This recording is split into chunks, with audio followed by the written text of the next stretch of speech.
The essence of solving any conversion factor problem, and we will be using this technique throughout the course, is to write explicitly all the units when you're doing conversions.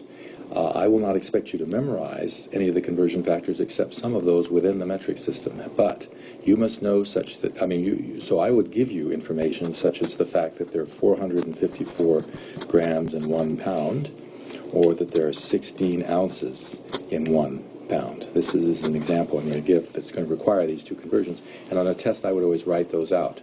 What I will not write out, though, is telling you how many grams are in a kilogram. That's one of those within the metric system conversions you must know. As far as I'm concerned, by the way, we can treat all these conversion factors as exact. Strictly speaking, 16 ounces in a pound is exact, whereas 454 grams in a pound is not. In general, conversions between the metric and the English system are not exact, but we're going to treat them that way.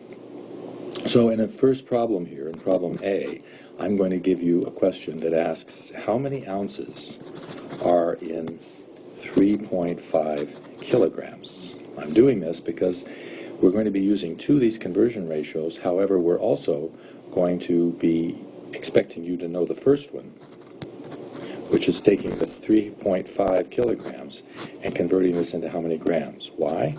Because I know I have a gram-pound relationship. So the kilogram relationship is that there are 1,000 grams in 1 kilogram. If I now that I have something in grams, notice how the kilograms units have cross-canceled, I can now ask how many pounds is this equivalent to? Well, 1 pound is the same thing as 454 grams. And notice what I've done is take the conversion ratio, 454 grams equals 1 pound, and simply written it as a ratio now. 1 pound is the same as 454 grams. That way grams cross-cancel, and I have to make sure they do. In the last one, since really what I want to know here is the ounces, I can write the ratio that there are 16 ounces in 1 pound.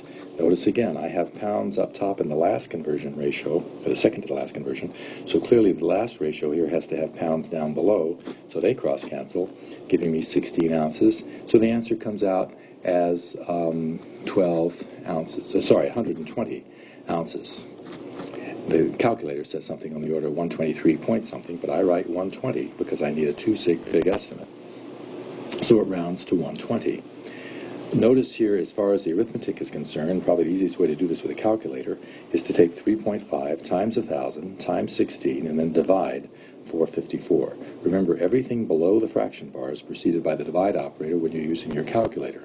We'll see an example of that in the next question, number B, where here I'm going to tell you that there are 2.54 centimeters in 1 inch. I don't expect you to remember that, in 1 inch. And I'm also going to tell you there are 12 inches. I expect you to memorize that. And that there are 3 feet in 1 yard. You don't have to memorize that. That would all be given to you. And the question is going to be, how many yards are there in 195 centimeters? So, of course, we're starting with the given 195 centimeters. And I'm going to write a ratio that says 1 inch is the same thing as 2.54 centimeters specifically, so centimeters cross-cancel. Then I've got inches, so below I'm going to have inches, and above I'm going to have feet, and the numbers that go with that are 1 and 12. And then finally, since I'm asking here about yards, I'm going to have yards up top and foot down below, and the numbers that go with that are 1 and 3. Notice the arithmetic here involves 3 divisions. So with the calculator, you're going to type in 195, then go divide 2.54, then again divide 12, and then again divide 3. I know it's 12 times 3 down there below, but everything below the fraction bar with the calculator is preceded by the divide operator. That gives me as an answer here 2.13 yards, and I'll go ahead and give a 3 sig fig answer because I was given 3 figs in the given value. We're taking the 3 conversion ratios here to be exact. In number C, I'm going to stress the importance, and I always ask a question like this on a test, of sometimes having to square conversion ratios. So the question here is, how many cubic centimeters are there in 1.7 square meters? How many square centimeters in 1.7 square meters? These are squared units. Now, you're supposed to know there are 100 centimeters in a meter.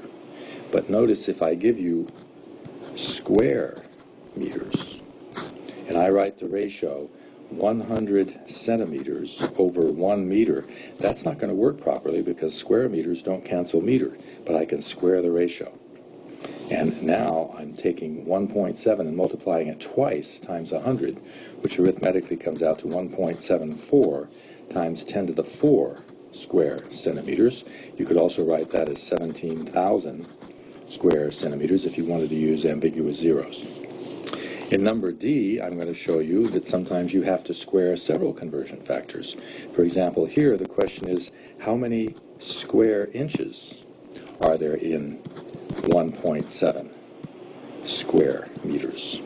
So the setup here is, again, I take the 1.7 square meters, and the first conversion factor takes my meters, square meters, into square centimeters, but again, that has to be squared.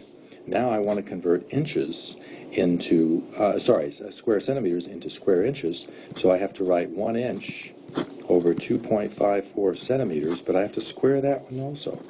So arithmetically, you're going to take 1.7 times 100 times 100, then divide 2.54, and again, divide 2.54, and the answer comes out to 2.6 times 10 to the third square inches. Notice if these were cube kinds of questions, I gave you, say, 1.7 cubic meters and wanted to know the equivalent number of cubic inches, then I'd have to cube those two conversion ratios. In other words, it would be 1.7 cubic meters times 100 times 100 times 100 centimeters per meter, and then divide 2.54, divide 2.54, divide 2.54, 3 divisions to get the correct answer. You have to pay attention to that, and it's a common mistake students make is to forget to square or cube their conversion ratios, so don't let that happen to you.